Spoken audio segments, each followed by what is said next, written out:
안녕하세요. 스토리브라더스의 축구 읽어주는 남자 바구입니다. 오늘의 주인공은 역사상 가장 위대한 아프리카 선수 중 한 명이자 코트디부아르의 전설, 현재 맨체스터시티 황금기를 이끈 초기 멤버이자 핵심 멤버, 그리고 박스투박스 미드필더의 표본이 됐던 남자, 바로 야야 투레입니다. 야야 투레는 어떤 인생을 살아왔을까요? 1983년 5월 13일 코트디부아르에서 두 번째로 큰 도시인 부아케에서 태어난 야야 투레. 야야 투레는 농부였던 부모님 밑에서 태어났습니다. 또 당시 넉넉지 않았던 가정 형편 때문에 야야 투레는 형인 콜로 투레와 구두를 닦으며 생계를 이어갔다고 합니다. 그와 동시에 형제가 9명이었던 투레는 하루에 한 끼만 먹는 것이 일상이었다고 하죠. 투레의 가족은 더 나은 삶을 위해 코트디부아르의 경제 수도라 불리는 아비장으로 이사를 가는데요. 그곳에서부터 야야 투레의 축구 인생은 시작이 됩니다. 야야 투레는 형인 콜로 투레를 따라 길거리에서 축구를 시작했습니다. 그리고 생일 또는 크리스마스 때마다 매번 축구공을 사달라고 조를 만큼 축구에 대한 사랑도 남달랐는데요. 그렇게 8살이 된 야야 투레는 자신이 축구 경기에 나설 때마다 사람들이 감탄하고 좋아하는 모습을 보면서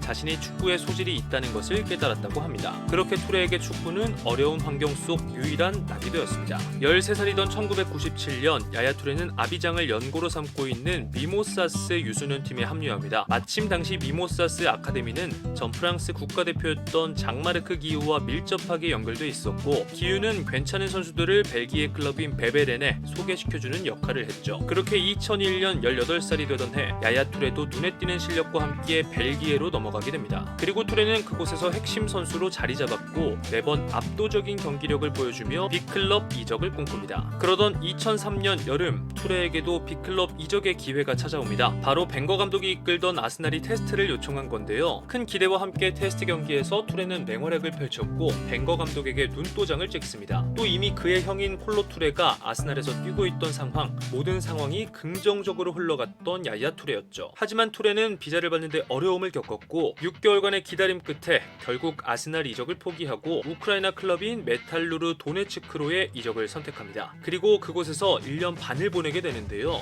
투레는 그곳에서 진정으로 축구를 직업으로 삼는다는 것이 무엇인지 배웠다고 할 만큼 많은 것을 경험했던 투레였습니다. 그리고 2005년엔 그리스팀인 올림피아코스로 이적하게 됩니다. 투레는 뉴 비에이라라는 별명까지 얻어내며 활약을 펼쳤고 다시 한번 팀의 핵심 멤버로 자리 잡습니다. 그리고 브라질의 레전드 히바우드와 함께 뛰면서 많은 것을 배워갔고 팀을 더욱더 높은 곳으로 이끕니다. 그리고 그 시즌 올림피아코스는 더블 우승을 차지하게 되죠. 그러한 활약에 힘입어 2006년 독일 월드컵에서 코트디부아르 대표팀으로 소집이 되는데요. 당시 코트디부아르도 역사상 처음으로 월드컵에 진출했던 상황, 팀 내 에이스였던 드록바와 함께 이변을 꿈꿉니다. 투레도 모든 경기를 출전하며 힘을 보탰지만 아르헨티나, 네덜란드, 세르비아가 함께 있던 죽음의 조에서 결국 살아남지 못하며 탈락을 하게 됩니다. 다시 소속팀으로 돌아온 투레는 올림피아코스에게 막대한 이적료를 안겨주며 AS 모나코로 이적을 선언합니다. 하지만 당시 감독이었던 벨로니와 포지션 문제로 인해 갈등이 있었고 투레는 명단에서 계속해서 제외가 되는 등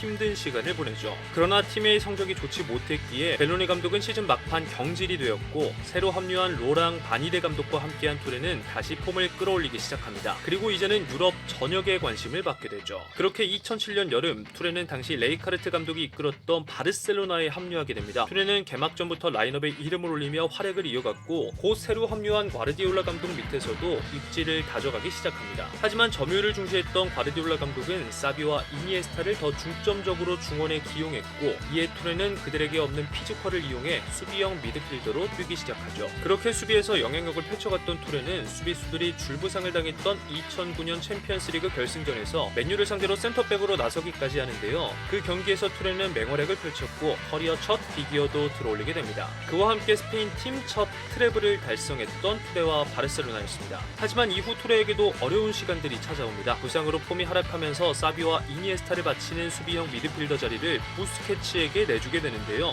이에 투레는 이적을 결심하게 되죠. 그와 함께 자신도 특별한 사람이 되고 싶다는 이야기를 밝히며 어떤 클럽이든 그 클럽의 레전드가 되기를 꿈꿨던 야야 투레였습니다. 그리고 그러한 생각들이 형인 콜로 투레의 소속팀이자 새로운 프로젝트를 진행 중이었던 맨체스터 시티 이적으로 이어지게 됩니다. 2010년 7월 5년 계약과 함께 맨시티에 합류한 야야 투레. 투레는 곧바로 주전 자리를 꿰차며 가레스 벨이, 나이절 데용과 함께 중원의 핵심 멤버로 자리 잡습니다. 그리고 투레는 만치니 감독 밑에서 바르셀로나 시절과는 달리 공격적인 포지션 포지션을 맡기도 하는데요. 그로 인해 툴의 득점 감각도 점점 물이 오르게 되죠. 그리고 FA컵 결승전에서 만난 스토크시티, 당시 툴에는 팀의 유일한 득점과 함께 팀의 우승을 이끌었고, 그로 인해 맨시티는 35년 동안 들지 못했던 메이저 트로피를 들어올리게 됩니다. 그리고 이어진 2011-12 시즌 툴레와 맨시티의 상승세는 계속됐습니다. 맨시티는 여름에 아구에로와 클리시, 나스리, 사비치를 영입하며 스쿼드를 보강했고 또 한 번의 우승을 정조준합니다. 툴레는 그에 응답하듯 중원에서 핵심적인 역할을 이어가는데요. 그와 함께 12월에는 올해 아프리카 축구 선수로 선정되기도 합니다. 이전 12년 동안은 공격수에게만 돌아갔던 올해 아프리카 축구 선수상이었기에 툴레에게는 더욱 의미가 있던 상이었습니다. 그리고 리그에서 꾸준히 우승 경쟁도 이어갑니다.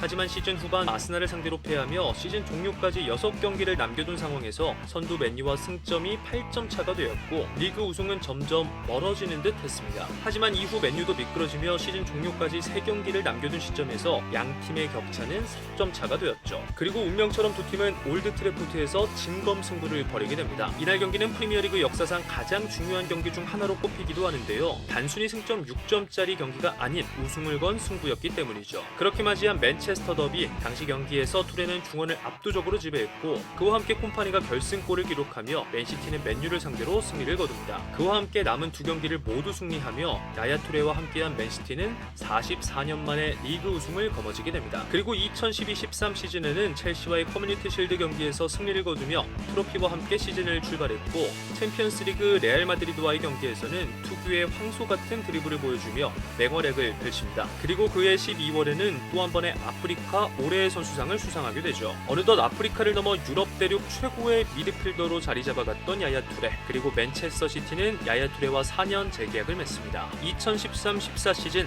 툴레는 맨체스터 더비에서 멀티골을 기록하며 어느덧 맨유에게 두려움의 대상이 되었고 새로 합류한 펠레그리니 감독 밑에서는 부주장까지 맡게 됩니다. 또 2014년 3월 썬더랜드와의 리그컵 결승전에서는 팀의 귀중한 동점골마저 기록하며 맨체스터 시티에게 또 한 번의 우승컵을 안겨준과 동시에 이후 있던 플럼과의 경기에서는 커리어 첫 해트트릭을 기록하기도 하죠. 시즌 말미에는 리그 20호 골을 기록하며 프리미어리그에서 램파드에 이어 한 시즌 20골을 기록한 두 번째 미드필더가 됩니다. 그러한 툴의 활약과 함께 맨체스터 시티는 3년 만에 다시 리그 우승을 차지하게 되죠. 그와 함께 PFA 올해의 팀, PFA 올해의 선수 후보에 선정됨과 동시에 리그에서 가장 많은 패스를 성공시킨 야야 툴레였습니다. 그러나 그 시즌이 끝난 후 툴의 에이전트는 툴의 이적이 유력하다는 인터뷰를 합니다. 그 이유는 다름 아닌 생일을 챙겨주지 않아서였는데요. 그러나 툴에는 마땅한 팀을 찾지 못했고 다시 한번 인터뷰에서 오해가 풀렸다고 말하며 잔류를 선언합니다. 그와 함께 14-15 시즌 폼이 하락한 모습을 보여줬던 야야 툴레였습니다. 지난 시즌의 득점력은 물론이고 수비에서도 부진한 모습을 보여줬는데요. 시즌 초반 10경기에서 2골에 그쳤던 툴레는 팬들에게 실망감을 안겨주죠. 또 엎친 데 덮친 격으로 부상과 징계까지 따랐던 툴레였습니다. 이후 QPR전에서는 툴레의 슈팅에 5살 어린아이가 맞는 일까지 발생합니다. 하지만 툴레는 QPR 측에 협조를 요청하며 곧바로 사과를 전달했고 자신의 유니폼까지 선물합니다. 그러한 선행이 툴레를 도운 것일까요? 곧바로 있었던 스완지전에서는 다시 득점포와 함께 반등을 알렸고 크리스탈 팰리스를 상대로는 또 한 번의 득점과 함께 맨 오브 더 매치에 선정되기도 하죠. 그렇게 다시 부활을 알렸던 툴레는 4년 연속 올해 아프리카 선수상 수상이라는 영예를 안게 됩니다. 그렇게 다시 폼을 끌어올린 야야 툴레는 2015 아프리카 네이션스컵에 합류하게 됩니다. 툴레는 부활한 득점력과 함께 네이션스컵에서도 맹활약을 펼치는데요. 4강에서는 콩고를 상대로 선제골을 기록하며 팀을 결승으로 안내했고 결승에서 만난 가나를 상대로는 승부차기 끝에 승리를 거두며 23년 만에 조국 코트디부아르에게 네이션스컵 우승 트로피를 안겨줍니다. 이후 다시 소속팀으로 돌아온 야야 툴레, 당시 맨시티는 툴레가 빠진 뒤 한 달간 단 한 번의 승리도 거두지 못하며 허덕이고 있던 상황이었습니다. 그렇기 때문에 툴레의 활약이 더욱 절실했던 상황. 툴레는 뉴캐슬전 복귀와 함께 중원을 장악하며 팀에게 5대0 대승을 안겨줍니다. 하지만 이도 잠시 전술적으로 어려움을 겪었던 맨시티와 툴레는 힘든 시기를 보냈고 결국 야야 툴레는 시즌 막판 램파드에게 주전 자리를 내주게 되죠. 그와 동시에 펠레그리니 감독과 불화설도 피어오르는데요. 당시 이미 30살이 넘었던 툴레는 자신의 장점이었던 볼키핑 능력까지 많이 약화된 모습을 보여줬고 팀에서 점차 설 자리를 잃어갔습니다. 그와 함께 이전에 좋지 못했던 관계였던 과르디올라 감독도 새로 맨시티에 합류하게 된 상황, 그로 인해 여러 클럽들과 이적설이 피어올랐던 툴레였습니다. 하지만 툴레는 팀에 남았고 부활을 꿈꿨으나 역시 과르디올라 감독은 툴레를 개막전 명단에서 제외시켰고 챔피언스리그 스쿼드에서도 툴레를 빼는 등 점점 궁지에 몰렸던 야야 툴레였습니다.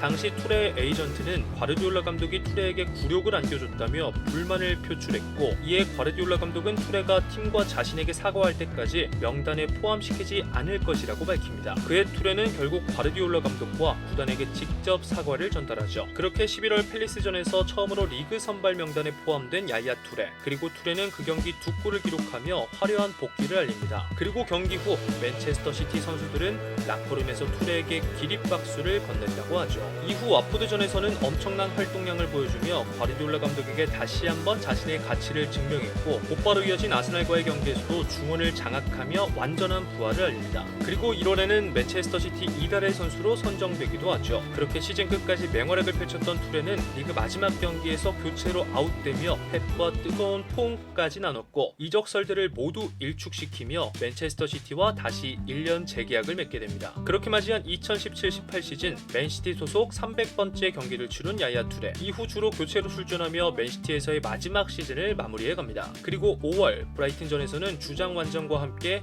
송별회를 갖기도 하죠. 그렇게 맨시티와 이별을 하게 된 투레는 자신의 친정팀인 올림피아코스와 중국 슈퍼리그 칭다오 황하이에서 선수 생활을 이어가다가 은퇴를 선언합니다.